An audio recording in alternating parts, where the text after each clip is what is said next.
వృషభ రాశి వారు, ఈ వృషభ రాశి వారికి ఈరోజు ద్వితీయ భావంలో గురు సంచారం వల్ల మీ మాటకు విలువ పెరుగుతుంది. సమాజంలో మంచి పేరు ప్రఖ్యాతులు తెచ్చుకుంటారు. విద్యారంగంలో పనిచేసే వారికి మంచి లాభాలు అందుకోవడానికి, పదోన్నతులు పొందడానికి అవకాశం ఉంది. విద్యార్థులకి మంచి ఫలితాలు రావడానికి అవకాశం కనిపిస్తుంది. ఆకస్మికంగా ఒక శుభవార్త కానీ, ఒక లాభాన్ని కానీ, ఒక అవకాశాన్ని కానీ మీరు అందుకుంటారు. తృతీయ భావంలో కుజుడు సంచరిస్తున్నాడు. జనసాకారం బాగా ఉంటుంది. వ్యాపార లావాదేవీలతో పాటు రియల్ ఎస్టేట్లో పనిచేసే వారికి అనుకూల వాతావరణము, అధిక లాభాలు రావడానికి అవకాశం కనిపిస్తుంది. భూవాహన లాభాలు కూడా మీకు అనుకూలంగా ఉంటున్నాయి. దశమంలో రాహు సంచారం వల్ల వృత్తి, ఉద్యోగ, వ్యాపారాలన్నీ సజావుగా సాగుతాయి. అధికారుల అండదండలతో అభివృద్ధిని సాధిస్తారు. లాభభావంలో శని సంచరిస్తున్నాడు.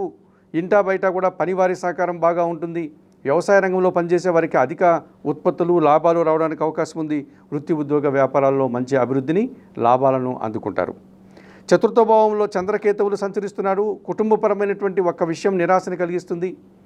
కుటుంబానికి సంబంధించినటువంటి ఒక విషయంలో కానీ, జీవిత భాగస్వామి విషయంలో కానీ, కుటుంబ సభ్యుల విషయంలో కానీ కాస్త నిరాశ చెందేటువంటి వాతావరణం కనిపిస్తుంది. పసుపు రంగు కానీ, చందనపు రంగు వస్త్రాన్ని ధరించండి. లలితాదేవిని దర్శించండి. లలితా సహస్రనామ స్తోత్రం చదువుకోండి.